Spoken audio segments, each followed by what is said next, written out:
Dr. Ezekiel Bsajla. All right? All right. Minti, all right? Skonċi tfisser all right. Li jiena omt fil-ħodu li jien qiegħed hawnhekk, li jiena nkompli bil-ħajja tiegħi ta' kuljum li nista' ngħin u nkompli l-professjoni tiegħi, hija l-all right li tinfisser biha. Però naħseb kullu ħadd f'xi kulutur il-bot f'xi kexxun ta' moħħu jkun hemm affarijiet li mihomx all right. Nażlu aħna liema niddeċidu li nindirizzaw u li ma le. Imma il-fatt li qiegħed hawnhekk illum għalija all right.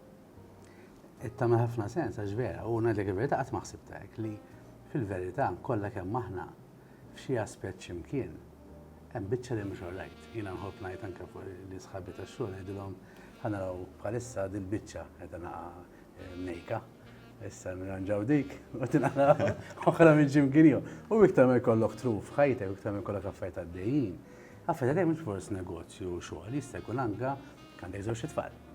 U forsi kelb, u raġel, jew mara, u dar, u karozza. Daqqa l-karozza biħsara, daqqa t-tifel ma jiflaħx, dejjem hemm aspett. U inti qed tgħid ħaġa interessanti ħafna u kemm tagħmel sens li fejn ħadd tiffoka għajnejk, fejn ħadd tiffoka inti il-perspettiva tiegħek, jekk inti ħadd tiffoka dejjem fuq xemm li mhux qed jaħdem. Kważi kważi jiena nasal nuża l-kelma li kultant aħna entitled u entitled mhux bħalma jgħidu fuq iż-żgħażagħ li jridu kollox issa. Il-fatt li inti tistenna li kull aspett ta' ħajtek ħajkun tajjeb dejjem u l-ħin kollu. Jien naħseb hija xi ħaġa li hija entitlement għax inti Jiena naħseb m'għandekx li kollok kollox ħin kollu għaddej. Drajt bil-kontra fil-verità. Għandek raġun, ġie nikkondividi l-istess ħsieb tiegħek. Imma naħseb tant kemm drajt li f'ħajti dejjem hemm xi ħaġa pendenti, mhux nitkellem fuq xogħol biss. Issa hawnhekk nixtieq nidħol naħseb kull bniedem minn aspett uman, kemm minn ambitu professjonali kif ukoll minn ambitu personali, dejjem ikun hemm xi ħaġa li tista' titranġa, sa mhux mill-ambitu kosmetiku, dejjem hemm affarijiet emozjonali, hemm affarijiet professjonali li m'għandekx soluzzjoni għalihom. Fil-ħajja tiegħi ta' kuljum bħala professjonist bħala avukat, nammetti mhux kull każ li għandi soluzzjoni għalih u diffiċli ħafna kull xogħol fih tiegħu, ġifieri l-ebda riserva għal xi xogħol ieħor, però inserta xogħol. Jien ma tistax tagħlaq il-bib tal-uffiċċju u tgħid issa l-problemi qegħdin hemmhekk u mbagħad nara ħaqda. Ħafna l-problemi li għadek ma solvejx ħadthom miegħek id-dar. X'jiġri mbagħad? Ħadthom id-dar, ħsibt fuqhom mbagħad indunajt li affarijiet tiegħek personali abbandunajthom ftit. Qomt filgħodu ftakart li kellek tagħmel xi affarijiet tiegħek personali. Però sebaħ jum ieħor tax-xogħol u hemm in-nies qed jistennew risposti minn għandek. Allura inti tibda tagħżel x'inhuma l-prijoritajiet. Jiena dejjem ngħid, immaġinak isek ser issifer. U ngħid li ħassifer siegħa oħra, siegħa u nofs oħra. U l-flight tiegħek inti pereżempju l-check-in tagħmel fi żmien nofs siegħa. Ġifieri inti f'siegħa titlest il-bagalja u titmur l-ajruplan għall-ajruport. Inti x'tagħmel? Inti mhux ħadd tiċċekkja li matul brax ħadd ieħu, inti ħataqbad l-ewwel basket li jiġi, ftit li setta taħt, tara li għandek ftit flus, tibdilha waħda tlaq tgħid imbagħad kollox nirranġa minn hemmhekk. Mela inti ħadd miegħek l-eżiġenzi. Jiena naħseb tallimt ngħix.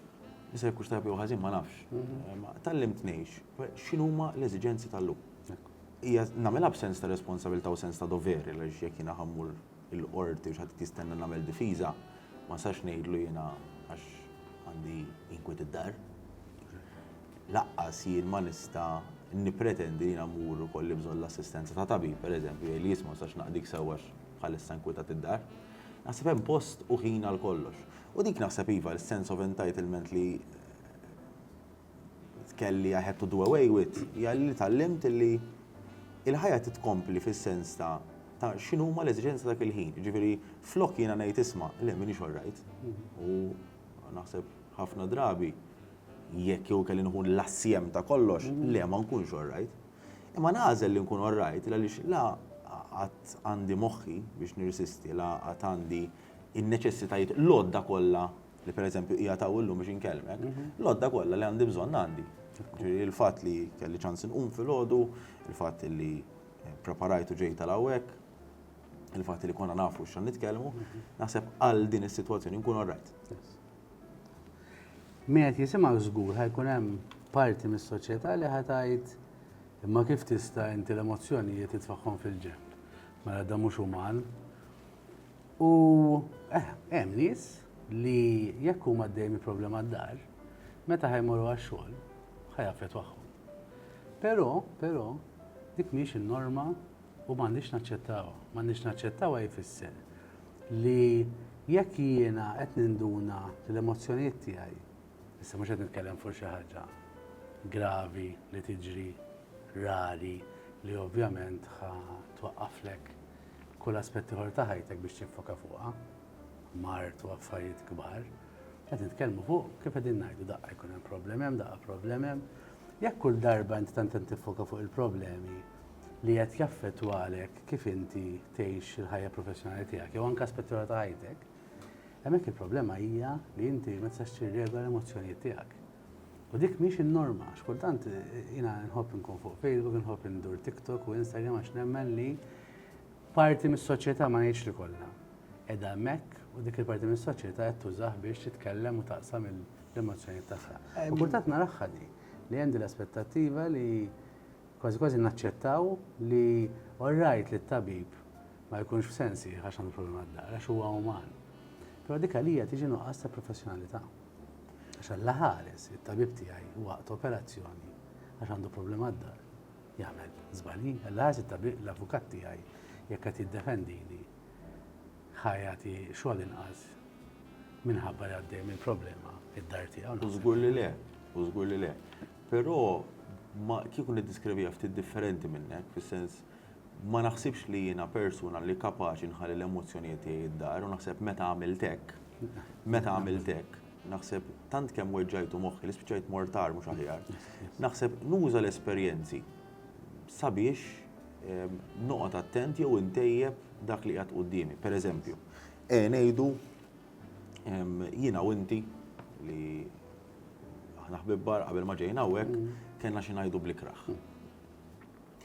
Mela jien li nagħmel qabel ma nidħol fl-ora ngħid isma' hawnhekk ħankun fuq programm, bħalissa jiena rrabjat ma' Matthew ħafna, però rrid noqgħod attent fi kliem mhux ħanuża x'ma nużax, il għaliex jekk ħanħalli xi kliem jisfuġġieli u nagħti xi botta, ovvjament ħanħalli l-emozzjoni tirbħuli. Ġifieri jiena sirt flok inħallihom id-dar, ma naħallihomx iħorru, nirrikonoxxihom, ngħid li qed jeżistu, naf li hemm dik ir-rabja u anzi ngħix magħha. Ġifieri jekk jiena kelli problema mal-partner tiegħi, tinġib it-tieni eżempju hawnhekk, u ġiet separazzjoni qudiemi, infakkar lil nifsi anzi illi jisma' din mhijiex il-problema li għandi id-dar u importanti ma nassimilax.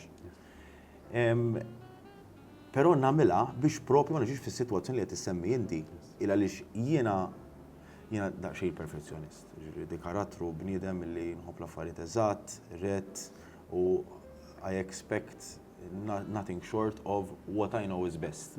Li sometimes tweġġak ftit għaliex dik li għandek f'moħħok mhux bil-forsi eżiġenti u neċessarji biex tiġġieled ma' moħħok għax inti jekk trida. Mhux dejjem ħatilħaqha wkoll. U mhux dejjem ħatilħaqha. Imma ma naċċettax kieku naħseb noħodha bik ħafna ħażin. Kieku nkun naf fil-istajt inkun aħjar u ħallejt problema tirkibni li nitlef kawża għadha taffettwani sal-lum. Aħna la 10 snin avukat jgħidulek dik għall-bidu ta' tħodhom personali mhux vera xejn. Ġifieri għadni għandi nagħmel jumej, tlieta nħossa tek ġo moħħi u tweġġeni m'għandix x'istajt nagħmel. Qabel kienet tweġġani ħafna u ddejjaqni ħafna. Illum sirt nirreżza li tagħmilni avukat aħjar. Li tagħmilni avukat li kif ħankun ħanuħu ftit konfidenza għax jien uman u l-ħadd jieħu ftit konfidenza, terġa' tżommok in ċekk biex terġa' tiċċekkja x'għamilt tajjeb, x'għamilt ħażin minn naħa tiegħi. Aħjar għad-darba wara. Però kieku jien noħodha ħażin iva li kieku nkun naf li ħallejt xi emozzjonijiet personali tiegħi mhux jaffettwaw l-atteġġament, għax ħajaffettwaw lek dejjem. L-atteġġament il-performance jekk kienet inqas li ma kontx kapaċi nikkontrollhom. U laqqas għax inqas li bdejt nispjega jiena u naħseb jien inti spjegajt eżatt x'inhi regolazzjoni tal-emozzjoni, emotional regulation, spjegajt eżatt.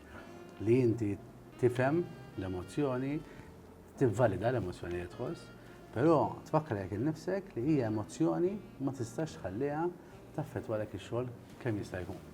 Li tiġi affettwa vera, però mhux sal-punt li l-emozzjoni tuħu over. Għalija l-emozzjoni tuħu over ifisser ħanżomm mal-eżempju tiegħek li għandek każ quddiemek ta' separazzjoni, inti għaddej minnha fil-ħajja personali tiegħek mela ħadd uża l-dar raġel biex issawwat kemm jista' jkun il-mara l-oħra biex nuża kliem. Għax inti tfakrek fil-flex mara Fimtni perfettament, Tajjeb. fimtni. Għax aħna għaddu minna wkoll bħala terapisti li inti kultant taħdem ma' koppja li għaddejja mis-separazzjoni waqt li inti forsi tkun għaddej minn xi ħaġa simili inti stess. Imma jien naħseb il-professjonalità għalija tfisser li kapaċi mhux ħalli l-emozzjoni d-dar għandek mit-telf raġun, tkun aware tal-emozzjoni ma tħallix taffettwa il-ġudizzju tiegħek b'dak li qed tagħmel għax inkella ħajkonna problema għax jekk tal-linja minħabba li għaddej minn problema ħalla l-emozzjonijiet jieħdu over u jidħol f'inċident ta' traffiku, għandna problema. Jekk min jgħat jaħdem ġo fabbrika fej forsi hemm makkinarju li jista' jweġġa lilu nnifsu u l-ħadd ieħor minħabba li għaddej minn xi ħaġa. Jew għax jipprova jevitaħħa kif għadd tajjeb ħafna inti, jipprova jaħraba u mbagħad tagħmel l-emozzjoni tiġi f'daqqa. Jiena nħobb ngħid min għandu karozza ħajfimni jekk inti xaretlek il-bozza Tas-service. tas-service jew inkella il-bozza Taż-żejt. tal-żejt, tajjeb, jekk jiena mort il-mekkanik, l-aħħar ħaġa li rrid li jisolvili dik il-bozza. Jiena rridu l-mekkanik jiftaħ il-magna tajjeb jgħid li ara, dik qed turina li jew problema hawnhekk. Mela ħnejja naraw fejn il-problema, insolvuha u mbagħad tintefa' l-bozza. Illum il-ġurnata jekk inħares Kemm huwa eżempju tajjeb da. tiegħi qed nara ħafna għax jien għalija l-emozzjonijiet huma dak il-bozzozz tad-dashboard. Tajjeb, u verità hija li kull emozzjoni qed turina li għandna problema x'imkien. Mela jekk jien qed inħossni rrabjat, ifisser li x'imkien f'ħajti qed inħoss li hemm inġustizzja. Miegħi jew ma' nies madwar. Jekk jiena ansjuż, x'imkien qed lok fejn qed inħossni m'iniex konfidenti f'dak li qed jiġri, jew m'għandix kontroll fuq is-sitwazzjoni. Qed nitkellem fuq il-persuna bl-emozzjonijiet normali, mhux nitkellem fuq min ibati minn problema klinika li hemm problema fil-hormones u fil-kimika li dejjem tħossok ansjuż, jew li dejjem tħossok irrabjat, mhux nitkellem fuq dawk, nitkellem fuq il-persuna fil-maġġoranza li jkollhom emozzjonijiet differenti. Meta jiena mort għand psikjatra, meta jiena mort għand terapista jew anke għalija nnifsi, l-aħħar ħaġa li rrid li jiffukali fuq il-bozza. Mela jiena jekk imant il-mekkanik biex niftehmu u jgħidli għandek il-bozza taż-żejt, mhux problema, jiftaħ id-dashboard, isib il-wajjer u jaqtaw. Jgħidli solvejtirek. Mhux qed tixer il-bozza.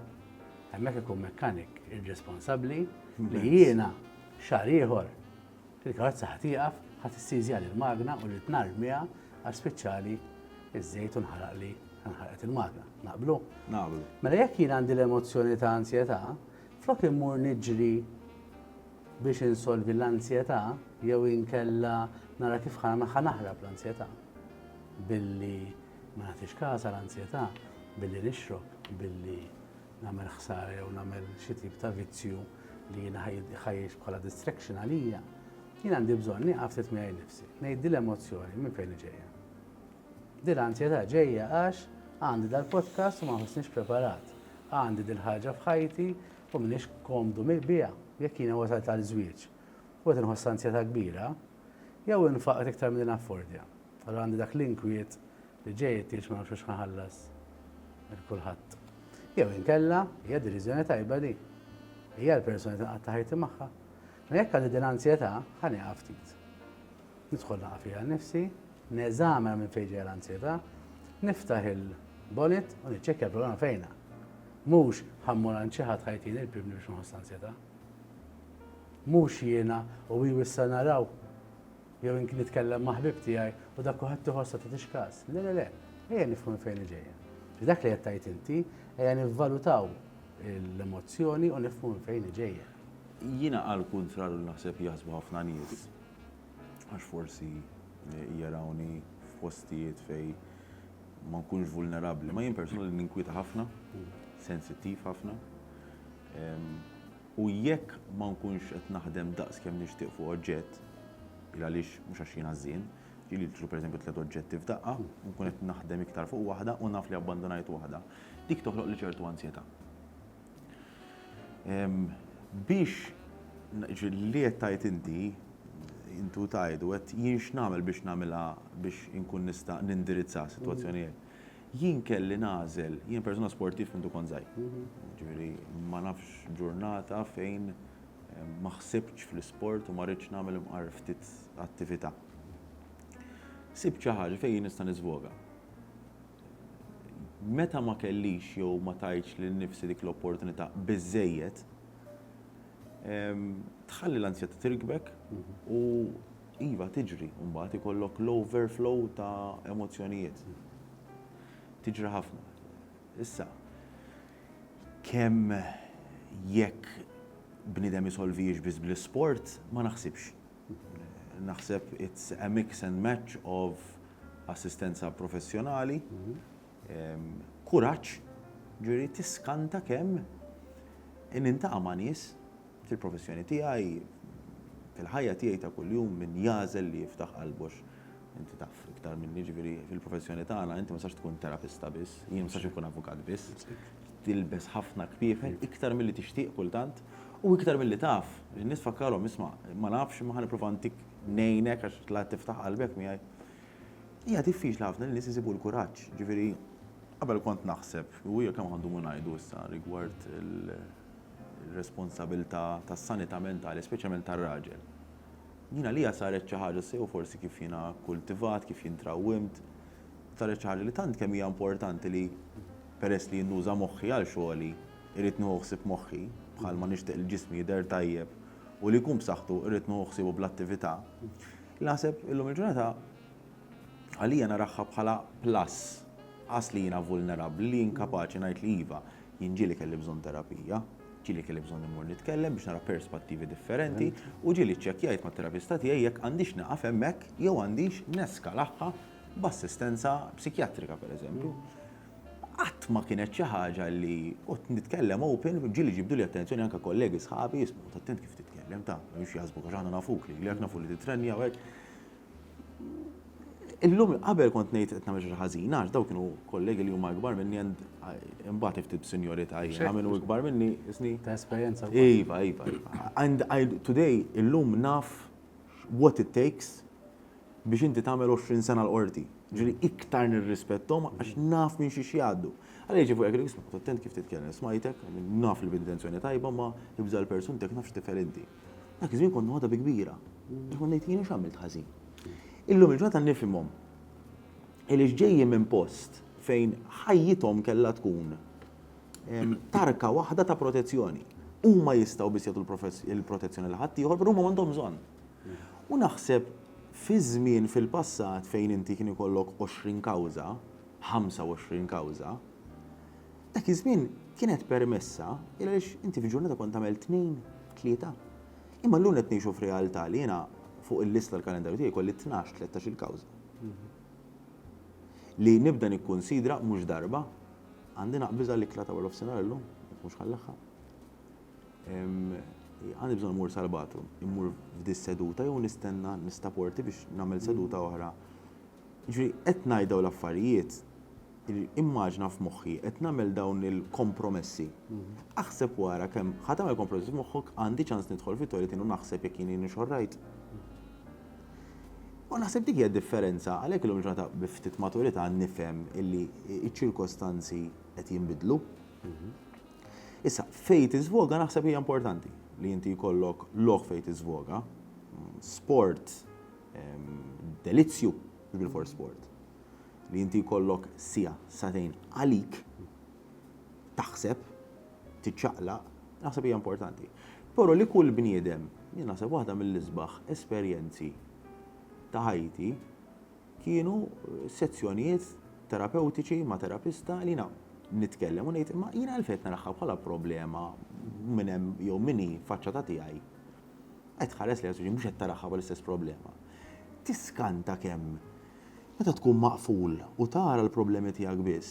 Mhijiex kwistjoni ta' Madonna għandi bżonn lajnuna mela aħjar ma nitkellem ma ħadd għax sinjal li hemm xi ħażina. Onestament kultant hija sempliċement perspettiva. Ħa nispjega b'mod ta' negozju, għax kultant bin-negozju in-nies bil-flus jifmuna iktar. Ejja immaġinaw li inti qed bih post appartament. U l-appartament inti għandek għażla, jew ħadbijaw xell, jew ħadbijaw finished. Mal-finishings tirrealizza li kellek bżonn tgħaddi xi plakkek oħra addizzjonali. Għal inti għandek għażla. Jew ħadmur fuq il-klient prospettiv l-ħajx tgħidlu isma' insejt ngħaddilek 3 plakkek. Ħajkun nerġa' naqlalek u ħallek il-plakkek. Jew inkella isma' jien għaddejtlek il-plakkek. Issa jekk trid aħna għandna idea li nwaħħlu 3 plakkek oħra. Però inti taf għax jekk titwaħħalhom titħallas għal dawn it-3 plakkek. U tnejn huma l-istess problema, imma kif biħħejta jien, waħda biħħejta bħala problema ċirkostanza illi għas kieku jrid joħodha bħala pożittiv, ma ħallejtu joħodha pożittiv. Għax tfajta ġo moħħu illi isma' żball tiegħi m'hemmx ma ħajkolli nsofri. U l-oħra qed isma' taħdem bħala post, il-pjan inizjali kien differenti, però taħdem bħala post. Jekk tixtieq nagħmilhomlok, ħanagħmilhomlok. Però ara inti, u jekk tixtieqhom ħadħallas tagħhom. L-istess waħda kont ħambati 3 plakkek. U l-oħra spiċċajt, nista' nigwadanja dawk it-3 plakkek. Jiena naħseb illi kif tħares li t-terapija, kif tħares li l-sport, kif tħares li l-problemi, u jekk ħatħares lihom b'mod konsistentement li jiena bnidem inqas, jien minix bnidem tajjeb, jien fallejt, awtomatikament tagħmel x'tagħmel anka fil-ħajja tiegħek ta' kuljum anke jekk mhux qed taħdem dik il-problema, moħħok ħajġi wired. Illi inti ħadkun hekk. Għax kultant meta inti qed tgħix ġo moħħok biss. L ħaġa kultant jiena nara minn anke klijenti naħdem magħhom. Dak li jkun jaħseb li l-problema hija tiegħu biss jew hu biss għaddej minn dil ħaġa. Il-fatt li inti tkellem ma' persuna oħra anke jekk ħabib li tafdaħ. Iċ-ċans wara jgħidlek isma' anke jiena. Ħafna tent minn nitkellem, ġifieri dik hija importanti. Ħafna importanti. Allura hemmhekk ħatajtara mela mhux biss, meta tkellem ma' terapista, minħabba terapista jiltaqa' ma' ħafna nies kuljum. Il-fatt li hu ħajgħidlek isma' di mhux inti biss għadi xi ħaġa li kull raġel fl-età tiegħek jaħsibha jew nofshom jew kwart minnhom. Inti diġà ħatajt mela orrejt, mela mhux għandi xi ħaġa ħażina jiena. Dik biss diġà. Vera. Barra minn hekk, il-fatt li xi ħadd ieħor jaf mhux inti għaddej, ħafna nies ma nifhmux kemm hi b'saħħitha. Meta inti għaddej fid-dinja tiegħek, is-suq għax-xogħol, għat-tassijat tiegħek ix-xogħol, fil-familja tiegħek, tħoss li għandek toqgħol fuqek biss u qed iġġorru waħdek, il-fatt li inti tkellimt ma' xi ħadd li taf li dak jaf li inti għaddej minn ditbatija. Anke jekk dan mhux qed taraħ ta' spiss, anke jekk dan mhux il-mara tiegħek, ir-raġel tiegħek, imma hemm del-persuna taf jien minn xi għaddej. Inti diġà ħatati soljef għax inti taf li hemm xi ħadd li jaf inti mhux inti għaddej. Samt l-esperjenza tiegħek ma' ħadd ieħor. Barra minn hekk imbagħad hemm l-iktar ħaġa jiena nagħti valur li tagħha hija li ma tintkellimt ma' xi ħadd ieħor u qed jaraħħa minn barra. Dak jista' jtik ideat u perspettivi differenti jiena nħobb ngħid. Kultant niltaqa' ma' nies li għaddejjin minn żmien imdallam ħafna. Ħafna kun imdallam. U jiena nħobb nqabblu ma' tunnel. Immaġina inti għaddej bil-mutur jew bil-karozza bla dawl ġo tunnel mudlam, mhux qed tara xemx imkien minn dawn it-tunnels ta' barra, tajjeb. Mina twila. Mina twila ħafna. U inti qed tara dlam. Ħafna nies fortunatament jipparkjaw il-karozza jew jieqfu jimxu, jintefgħu bil-qiegħda fuq il-bankina u jibku xortihom. Il-problema hemmhekk hija li inti jekk kien fadal 500 metru, 2 kilometri, waqqafthom. U hemmhekk bqajt inti fid-dlam. U issa dej il-ġranet u inti qed biqdem fid-dlam waħdek u meta tara l-ħadd. Meta inti titkellem ma' ħadd ieħor, kultant il-ħadd ieħor ħabba li mhux qiegħed għaddej mit-tunnel miegħek mill-mina miegħek, għandu perspettiva differenti bħalli kieku qed fuq helikopter. Jew għandu drone. U ħajjgħidlek ibqa' miexi ftit fadal.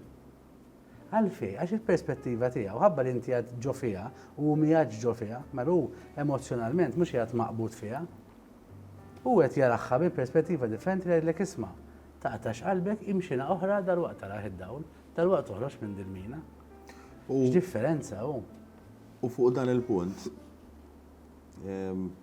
ftakart ħafna drabi noħolqu deadlines ġo moħħna.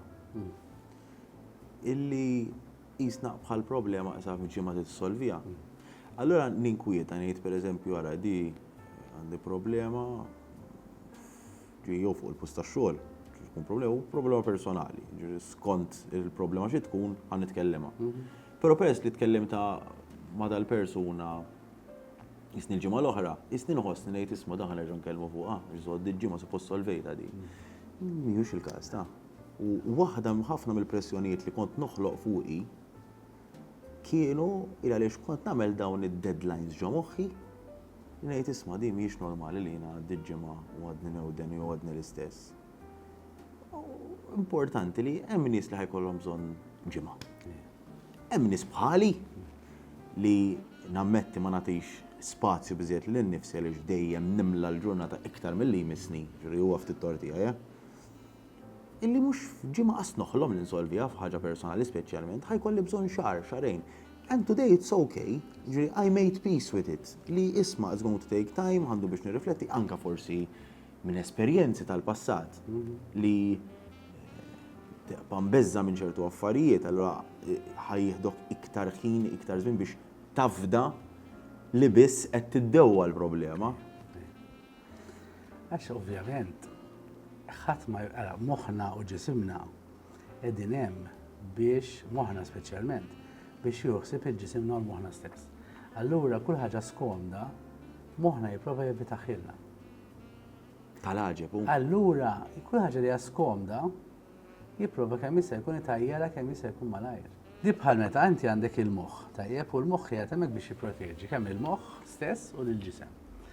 Allura ħajjipprova jevitalek skumditajiet. Għalfi, ħanti eżempju, jekk inti għamil idejk fuq il-ħobb u għad tħossa taħraq, tela messaġġ minn għal-ġo moħħok minn moħħok neħħi idejk biex int ma tkomplix tweġġa. Il-moħħ jaħdem l-istess mod fuq l-emozzjonijiet. Ma jekk qed inħossni ħati, għandi sens taħtija, guilt, għax ġara xi ħaġa, moħħi mill-ewwel ħajibda jaraf minn ħajwaħħal. Torta dak, torta dik, torta dak. Biex inti tgħid, walla mhux torti għaj. U iktar mill emozzjonija intensa u kbira, iktar il-moħħ jipprova jevitaħħilek. U għalhekk imbagħad kultant ninqabdu li ma nikbrux bħala persuni, għax meta inti biex tagħmel li qed tgħid inti, trid vera tkun lest tħares lejk fil-mera u tgħid isma' di għandi bżonn naħdem fuqha. Di għandi bżonn nibdilha. Imma biex inti tgħid di għandi bżonn nibdilha, qed tammetti x'imkien li inti kont żbaljat. U l-moħħ dik ma tantx jaċċetta. Allura trid tkun vera bniedem li qed taħdem fuqek innifsek u dejjem fejn tgħin it-terapija jew inkella li tqattaħ inti rrifletti bħal meta tajt inti. Għax meta inti tirrifletti u tara patterns, mela jien eżempju kull xahar nispiċċa mingħajr flus. Ma jistax ikun li dejjem tort tal-loli tal-ħajja. X'imkien ejja nidħol naqa' fil-kont, nara naqra fejn imorru u ninduna li jisma' qed inħarbat il-flus f'dawn l-affarijiet. Imma dak ifisser qed nammetti miegħi nnifsi li t-tort mhux tagħmel tal-ħajja biss, hija wkoll it-tort tiegħi ta' kif qed nimmaneġġja l-flus tiegħi. Relazzjonijiet jekk inħares lura hemm pattern. Jekk f'xogħlijiet jiena l-ebda boss, l-ebda employer qatt ma jirrispetta u japprezza x-xogħol tiegħi. Imma allura 5 employers differenti kollha ħassibhom bl-istess mod. Jindik taf kif nipprova nindirizza? Kelli ħabib tiegħek kont nistudja miegħu l-università. U missieru niftakar. Darba kien qed niddiskutu xi ħaġa u intu tajda fiha ftakart. U niftakar ħafna fiha dik. Kull meta jkollok problema ibni. Ejt jien xi stajt nagħmel aħjar. U di fil-ħajja tiegħi ta' kuljum meta nkun id-dar jien naqsam il-ġurnata hekk. Kif noħroġ mill-bit tad-dar, x-xogħol tiegħi beda. Għaliex nista' ninżel it-taraġġ jiġieli dott għandi bżonn parir, għandi bżonn sax ngħidlu isma' jiena naħdem ix-xogħol l-uffiċċju ma taħdimx hekk. Mela id-dar huwa fejn Eżekjel ikun imneżża minn kull neċessità u eżiġenzi professjonali li jġibu magħhom ċertu responsabilità illi tkun hemm mal ħaddieħor iktar milli n-nies ikunu hemm għalik. Mela id-dar jiena meta naħseb u nirrifletti isma' jien x'istajt nagħmel aħjar. Però meta noħroġ mid-dar I do not doubt myself. U naħseb dik id-distinzjoni importanti li qed tgħid inti huwa tajjeb ħafna Però importanti jien speċjalment fil-ħajja tiegħi ta' kuljum x'naħseb jien x'jaħdem għalija. Illi mal-mument illi tlaqt mid-dar li dak ifisser simbolizmu għalija tlaqt, bdejt, se jekk xogħol, jekk dan. Do not doubt yourself. Fiex mill-corner tal-boxing fil-verità. Iva, U tħallt fil-nofs. do not doubt yourself. U dik mill-esperjenza tal-ħajja tiegħi il-fulkru ta' kollox jibda inti tħobb lilek innifsek. Imma mhux qed ngħidha b'sens ta' sensazzjonaliżmu ta' I love myself, ta' I feel good, mhux qed ngħidha hekk. Bit-tajjeb u l-ħażin tiegħek, bl-iżbalji tiegħek tal-passat. Kompassjoni. Inti tħobb lek innifsek u meta jgħidu li darba kelli klient gustajtu kelli 3 kawżi tiegħu separati, daqsxejn ħoxni. U kien jgħidli Dott, inti taf iktar ġara milli naf jien? Għax isni kultant trid insaqsi lilek x'kien ġara, ili kif jien għaxxielek. U li jirnexxielek kif fil-verità inti tħoss l-istess dubi, tħoss l-istess biżat, imma wasalt mument f'ħajti fejn dak li għamilt jien fil-passat ħfirtu lil-nifsi. Ħabbejt lil-nifsi kif jien, bit-tajjeb bil-ħażin tiegħi, bin-nuqqasijiet tiegħi u m'għadniex għax dik għamilt ħażina I despise myself bl-Ingliż. Se tinħares li mela ngħid dik hija parti minni. U biex inti jirnexxielek tagħmel dan li qegħdin ngħidu u li tiġġielek tissorpassa ir-reżistenza li jkollok f'moħħok, id-dixxiplina, titl-ewwel taraf x'inhuma l-limitazzjonijiet tiegħek. U minn hemm naħseb tiġi ċertu mħabba. Tammettihom. Iva, tittammettihom. Miegħek innifsek l-iktar importanti, m'għandekx għalfejn tammetti ċertu affarijiet ma' ċertu nies. Miegħek innifsek l-importanti u ma' nies li tħobb. Jiġifieri jekk inti mal-mara tiegħek taf li inti dejjem jiena indum ħafna xogħol, tifru għax toħu tiegħek. Għandek raġun rrid naħdem fuqha, però ħanejdlek ftit xhur ġiġi. Kelli ġiex klijenti illi kellhom setgħu dak il-ħin u mfatt il-ġimgħa l-oħra tiftakar konna tkellimna dwarha, però għandek raġun, vera, qed li ħaniġi hawnhekk għalli kell fiż-7 nofs u ġejt fit-8. Appuntament ma' ħadd ieħor kieku ma kontx nitilfu nofsija tard. Laqas kelli nagħmel hekk miegħek. Jiġifieri hemmhekk trid tirrikonoxxiha. Però jekk inti persuna taf li irsistejt u ħdimt u xorta pereżempju l-każ morlek lura, xorta taf li inti għamilt kollox, m'għandekx għalfejn titlob maħfra. Xorta tnejn li huma relatati miegħek innifsek għax għalhekk qed nitkellem fuq il-kompassjoni. Il-kompassjoni jfisser li tagħder lilek innifsek. Jekk inti persuna li ssawwat lilek innifsek, allura tagħti l-impressjoni li qatt ma tagħmel żbalji għax ma taħfix hekk innifsek jekk inti tagħmel żball, ma tnejn li huma ħajkollok il-problema. Għax biex inti lill-partner lill-mara għattila vera kontart u ħanaħdem fuqha ma misnix kontart. X'imkien miegħek innifsek għadd Eżekiel, jiena kontart u mhux sew li kontart, żbaljajt. Però it's okay li żbalja. Mhu żball enormi, forsi repetut għal nidu naħdem fuq, jekk hu repetut, però ħanati permessi lin-nifsi li għamil dal-iżball u ħanaħfer li l-nifsi li wasajt li għamil dal-iżball. U hemm bżonn li jkun repetut tagħmel ukoll. Żgur biex tasal li tifhem. Ġieli l-idea li għandna aħna li issa jien pereżempju. Il-kobor tagħha differenti. Ħadni fuq il-ħin. Tagħha differenti. Jiena fil-ħajja tiegħi fil-karriera tiegħi ta' kuljum il-qorti ma tantx iżommu ħin. Hija sitwazzjoni mhix li hemm min maġistrati u mħalfin li jippruvaw jaħdmu fuqha u jaħdmu fuq il-ħin u għandhom arloġġ fantastiku hemm oħrajn li ma jżommux. Allura isek fil-professjoni tiegħi mid-disa ta' filgħodu sas-sija isni it's okay to be a little bit late there and then. Allura tibda tingrana lilek innifsek ġo mentalità li la tlaqt ftit tard minn hawnhekk mela tajjeb li nasal ftit tard hawnhekk mela tajjeb biex nasal tard hawnhekk u dak avukati kollu ħafna xi jagħmel mela it's okay to be late. Jiena għad naħdem fuqha sallum il-ġurnata, ġifieri insertajt għandi coach insellem minn hawnhekk il-Jonathan illi jaħdem moħħu arloġġ, illi being 5 minutes late is unacceptable, naħseb sa sena ilu, naqseb inqas, naqseb xi sena ilu. Kuna tindiskutu għalli jisma' Ezekiel, irranġajt ħafna fil-ħin, però issa biex inti kont tkun tard ħafna, ma tistax tiżbalja fil-ħin. Jiġifieri ħajkun hemm mument f'ħajtek fejn għamil diversi żbalji, qed nitkellmu fuq il-ħin pereżempju, kont inkun dejjem tard. Jiena li qed ngħid, ma nistax jiena jekk dejjem kont tard mal-mara, kun nhar ta' ġimgħa naħfer lil nifsi. Eżatt, all right. Irrid nifhem li meta qed naħfer lil nifsi, xorta qed ikun hemm isma' Matthew imma issa darba ma tistax tirrepetiha di. Li jew għax ġili ħadd irrepetiha, jew jien x'għamilt biex ma nkunx tard. Pereżempju jiena llum il-ġurnata sirt innotajt illi ma ħanx nieħu konsiderazzjoni li jekk ħankun minn post A irid imur post B, għandek bżonn leaving time. Realizzajt li ma tistax tagħmel kalendarju inti li jibda da jispiċċa da u inti ħataqbad isek flash. Kif daħħal dik flok bdejt nasal nofsija tard, bdejt nasal kwarta tard. Ma tirrealizzajt li jisma' lejn daħħalt il-leaving time u naf li ħanasal ftit tard. ċempilla s-segretarja jgħidilha li jisma' jekk dak il-persuna għandu bżonn jasal ftit tard għax jien ħankun ftit tard. Dik ħaditni snin. Snin, il-verità ngħid, però għalfejn ħfirt li nnifsi. Illi x'kont naf li ta' kuljum kont qed nagħmel xi dwarha. Pereżempju jien nitrenja filgħodu.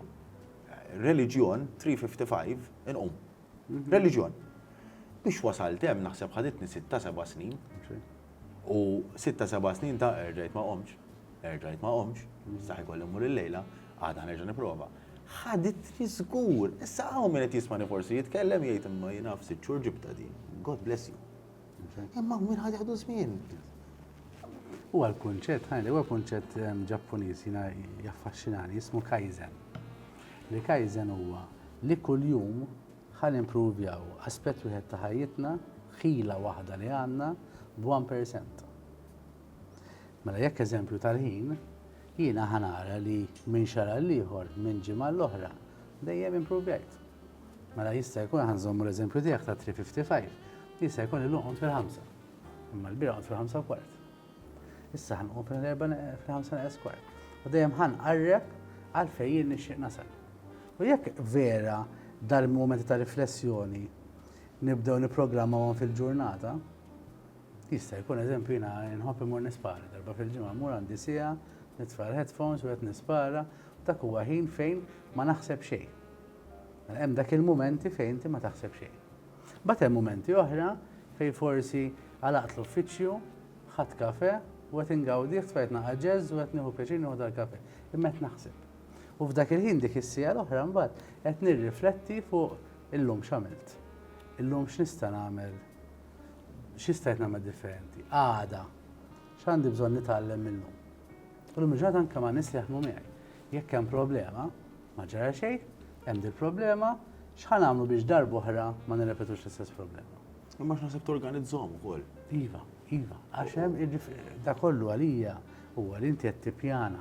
Jiena nemmen li s-saħħa mentali l-iktar affarijiet importanti huma l-irqad, tajjeb, il-ħin kif qed qasmu, x'qed tiekol u x'qed titma' l-moħħok. Tajjeb, jekk inti uħsib daw, ovvjament, kif temmen iġġija l-ħajja, l-attitudni tiegħek hija importanti wkoll. Jekk inti meta tqassam il-ħin tiegħek qed tippjana ħin għalik waħdek biex jirrifletti fuq ħajtek.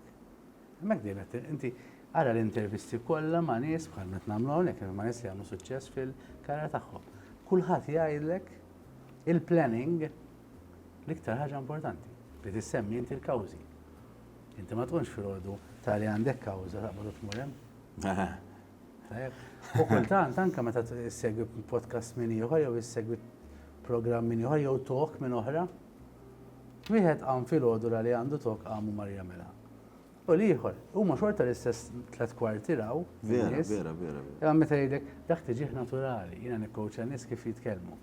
Dak x'tiġih naturali. X'tiġih naturali. Ma' żmien dak kollu li tgħallem u dejjem jirrifletti fuq. Laqas naturali għax ma' żmien dejjem kellu lessons minn hemm u minn hawn li jaqgħadhom fl-assiem tagħhom. Eżatt. It all boils down to mileage ta' whatever you do, it all boils down to mileage. Jiena minn dalijiet nieħu ġi spunti. L-ewwel spunt u nallaċċjah mal-metro mal-gauge tal-emozzjoni huwa kemm importanti l-organizzazzjoni fis-sens ta' għamil żmien f'ħajti fej naf li ħdimt, naf li resistejt, naf li ma waqafx illum bil-sini barra. Pero kont immur id-dar bi frustrazzjoni, metju frustrazzjoni kbira. Ejt imma jiex għamilt illum. Għax id nħoss nagħmel xejn li kelli nagħmel ma għamiltux, però ma waqafx. U irrealizzajt illi jekk inti jkollok pereżempju to-do list, schedule, emails, dan u qegħdin kollha scattered, tissib mekkaniżmu u x'inhu dak li jaħdem għal dak il-persuna li titfaħħom f'dak il-post u inti tagħmel deċiżjoni konxja jekk u x'ħan nagħmilha di jew le.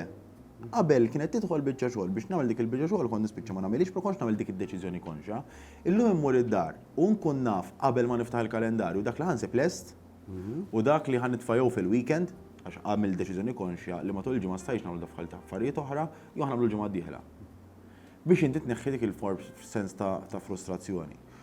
U it-tieni punt, dak l-ewwel punt, u t-tieni punt huwa il-fatt illi fil-ħajja tagħna ta' kuljum jekk mhux ser tagħti spazju lilek innifsek illi torganizza qatt mhu ħajrnexxielek tippjanifika u tgħid ikollok għan, jiġifieri. Tajjeb li inti jkollok skeda u inti tħares li dik l-iskeda u timxi magħha, però dik l-iskeda tittati l-ħin għalija biex inti tkun tista'. U dik naħseb waħda mill-affarijiet li I used to take for granted li isa ħela ta' ħin. Mhijiex ħela ta' ħin. Għax it-time management laqqas huwa mbagħad li inti għandek il-Google Calendar jew Like Calendar jew Calendar li tuża ħadd imlih biex inti tiftaħ għajnek sa ma tara għajnejk. Inti trid fl-equation iżomm ukoll l-enerġija tiegħek. Xemm għax jiena ninnota eżempju meeting min ieħor. L-ammont ta' enerġija li toħodlok hija differenti minn hekk jien naf li għandi meeting li jew talk eżempju, it-talk ħad toħodli ħafna iktar enerġija mentali u emozjonali minn li kieku qed niddiskuti mat-tim tiegħi x'ħan nagħmlu l-ġimgħa d-dieħla. Minn hekk jiena għandi talk ta' siegħa wara rrid nalloka ħin fejn jiena l-enerġija tiegħi. Ħana kif ħanirkupra. Allura meta inti tagħmel time management, apparti tislotja l-affarijiet b'sens bħal meta tgħid inti talloka travelling time, talloka ħin ta' riflessjoni, talloka ħin għalik u anke tara isma' jiena biex nagħmel dawn l-ammont ta' klijenti wara xulxin. Moħħi ma jiflaħix. Fiżikament ma niflaħix. Mela ħannaqqas eżempju. U inti dejjem naqbel miegħek miegħek u nifhem minn fejn ġej, però nemmen ukoll li jidħol sens ta' dixxiplina wkoll, fis-sens illi. Kemm il-darba, jiena nbidem semmejt li nħobb l-isport. Kemm il-darba onestament speċjalment fix-xitwa, fis-sajf ikolli aptit ħafna. Ikolli aptit immur pereżempju li jkun misnilaw. Unqum filgħodu u ninżel nom. Nasal ngħidlek qatt. Imma kif ninżel wara kwarta jew wara ftit sekondi bil-verità ngħid imnalla ġejt. Għalfejn ngħid l-eżempju, fis-sens moħħok tiddixxiplina u tkun taf lilek biżżejjed, tagħmel distinzjoni, disċernament bejn dak li vera inti ma tiflaħx. Isma', stop here, irid niqafaw, it's not my day, jew le, ma niflaħx jiem ġurnata nagħmel nara 20 roħ, għadni ma wasalx hemm. U dak li qed jitfalek li konna tinsemmu qabel li titfa' jdejk fuq il-ħobb u jaħraq. Et moħħok qed juża mekkaniżmi sabiex lilek jipprevenik milli jkollok dik l-iskumdità. Hija disċernament qiebes ħafna meta ġifieri mhijiex disċernament ta' wuledi, hija disċernament qiebes li jaħdem ħafna by trial and error. U mek naħseb fejn jidħol ukoll l-osservazzjoni tan-nies ta' madwarek. Inti semmejt coach, naf li inti atleta li tagħmel lineman, jiġifieri meta tibda tirrakkontali minn xi xtaddi biex tagħmel lineman hija xi ħaġa enormi, hija dixxiplina fiha nfisha hija xi ħaġa li l-ammont ta' ħin u enerġija toħodlok hija enormi. Mhux vera? Kbira. Ġifieri I am very proud of myself minn dak l-aspett. Però nagħmilha minħabba propju dal għadim tkellimt, ġifieri daħħalta hawnhekk kexxu. L-lineman, jiena dejjem ngħid, meta ngħidlhom in-nies naħseb ma tinsemmi issa llum qed nirrealizzajdu dan għandu bżonn jara fil-ganutel jew xi ħaġa, ma jien niskriviha bħala sens ta' terapija personali. Ġifieri li jiena impoġġi fuq rota u jkolli session li nagħmel satej u nofs. ġol garax, fan fuqek, tħares li pupu jiċċaqla il-qoddim. Taħseb fuqha hija frustranti ħafna. Però tatni sens ta' training, apparti li għas-sanità tiegħi u da, però m'għandek bżonn persuna jagħmel sati u nofs, ġuri qed nagħmilha għal iktar minn just for health purposes, li inti tallem il-moħħ ikun paċenzjuż fl-iskumdità. Paċenzjuż fil-fatt li wara l-rota, għax l-Ironman hija triathlon, inti minn kien tkun għajjejt hom il-3 sigħat, mhux biżżejjed illum il-3 sigħat rota, le fadallek sigħa ġiri pereżempju. Huma dawn iċ-challenges mentali illi I urge, I am eager for, issa fejn iddaħħalhom u dan nallaċċa mal-punt ta' qabel. Taħseb li dejjem kelli aptit? Taħseb li dejjem jew kull filgħodu qatt ma missejġin ikolli ħafna drabi ikolli double sessions filgħodu. Mhux dejjem irnexxi ndaħħalhom it-tnejn. Ħafna drabi kelli ndaħħalha fil-għaxija. Kieku hawn il-coach Ġoli tal-Vitera jgħidlek isma' jekk tara training sessions tiegħu tal-bidu kienu qishom soldat mara l-armata, kollha ħomor, kollu daqqiet.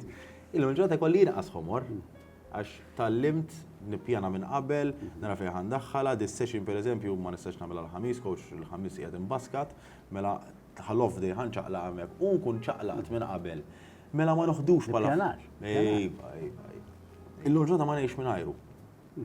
Illum il-ġurnata jiena għandi bżonn anka eżempju jgħidulek ħafna nies li you have to have a rest day.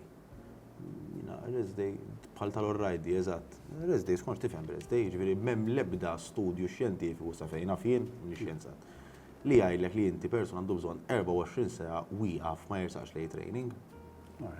Ġifieri jiena bniedem tar-rutina, nħobb ir-rutina u jekk weekend u jekk filgħodu, jekk matul il-ġimgħa, issa jekk mortx mixja, mortx light jog, brisk, mortx ġo icebath, jew għamil ftit ħadit, jew kellek bdiet tmur dawra bir-rota.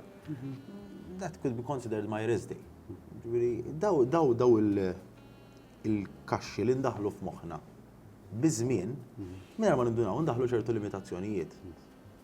Ġifieri jekk jien nkun qed inkellmek, kun viċin tiegħek u every now and then jien nibbuttak ftit. Għat-tielet waħda inta tagħmel ġiex passi l-ewwel. X'hekk. Jiena ħloqt parametru li mingħajr ma kellimtek, ma raftek, inti ħatta f'moħħok. Isma' bdejt irresqek ta' għax kien hemm bozza mal-art u stajt tweġġa' saqaj. Għalhekk. U hemmhekk fejn jidħol it-tieni fażi li qed li meta tkun hemm nista' madwarek li komunikazzjoni. Kemm tikkomunika ma' nista' madwarek u kemm tikkomunika miegħek innifsek. Inti persuna li l-all right fisser ukoll ħanużaw hawnhekk. Dak all right jiġifieri dak għamel suċċess f'ħajtu. Jiena studentijek ukoll għax inti tmexx apparti l-ħabib tiegħi u naħseb li il-mod kif tgħix ħajtek jien nemmen li hija xi ħaġa ta' wieħed jammira.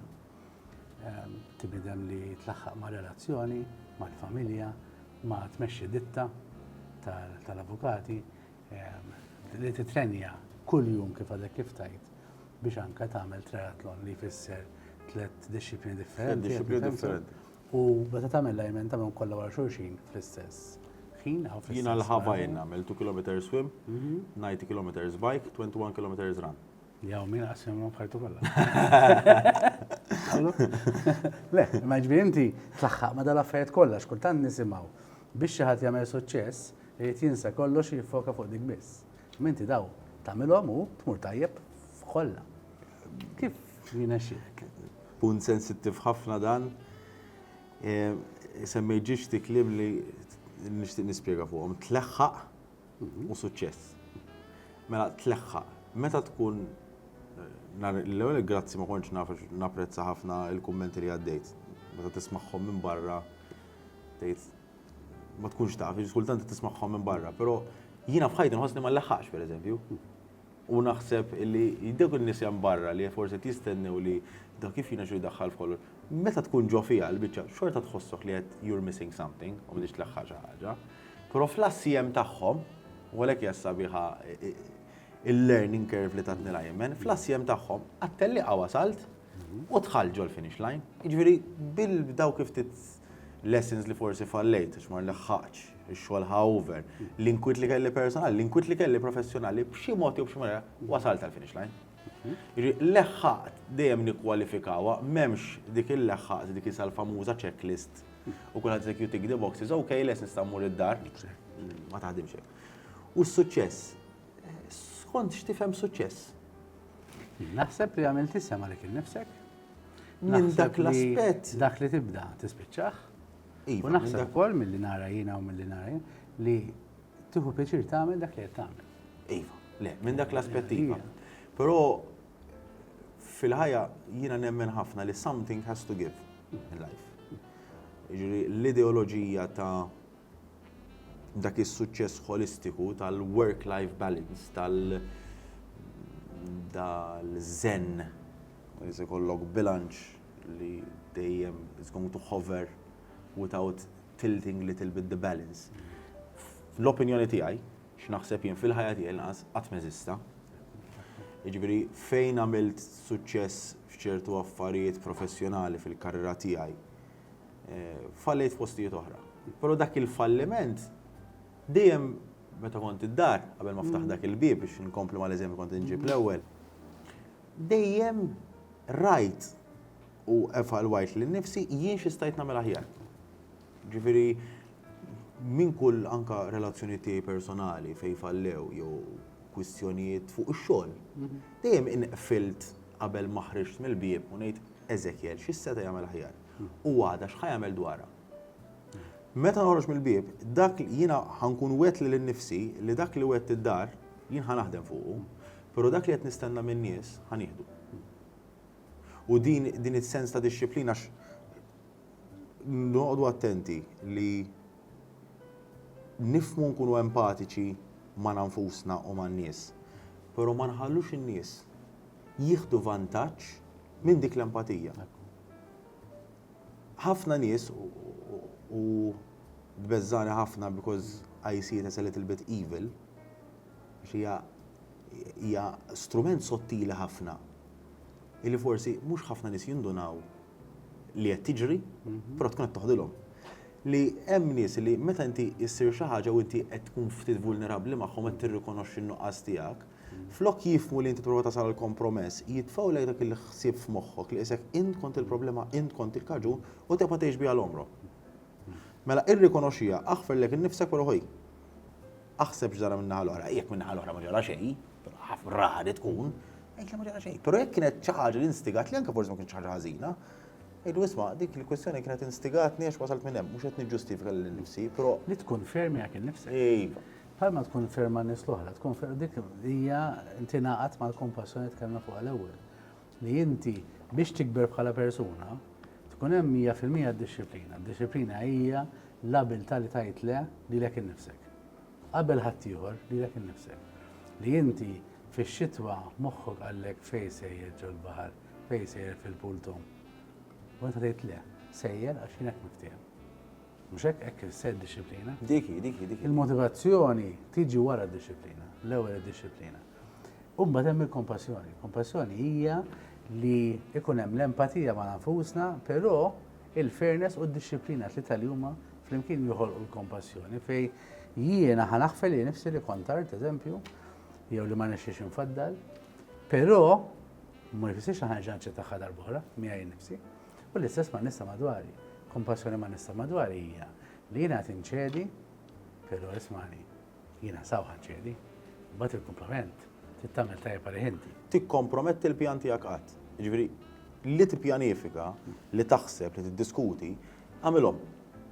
Però għamilhom sabiex tilħaq dak l-għan. Jiġifieri qatt tiġġib skuża miegħek innifsek illi jisma' u li għaxa jgħid u l jekk inti għamil dak il-pjan u ħsibtu ħadd inti biex tagħmel dak il-pjan, wisru li ħsibta dik.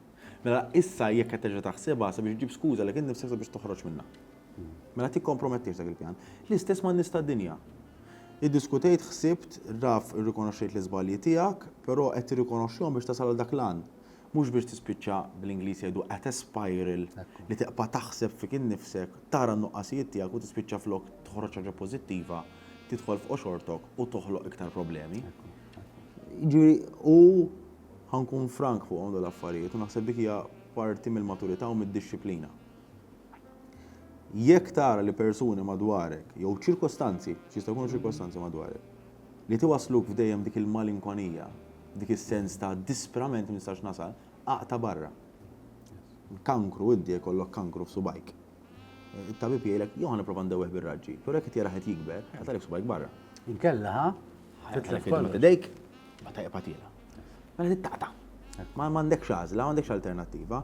Id-disciplina titlob minnek illi tagħmilha. Ġifieri, u mhux biss ċirkostanzi li tkun fihom u you have to pull out, which is already very difficult, jint tajt le minn qabel. Ġifieri naħseb tal-lim fil-ħajja tiegħi ta' kuljum iktar ħatejt ħafna iktar le mill ħatejt iva. Dr. Ezekiel Bsajla, ħanifu b'dak il-kumment. Grazzi ħafna tal-ħin tiegħek. Grazzi lilek. U grazzi ħafna tal-li kont vulnerabbli ma' wkoll. Grazzi. Grazzi.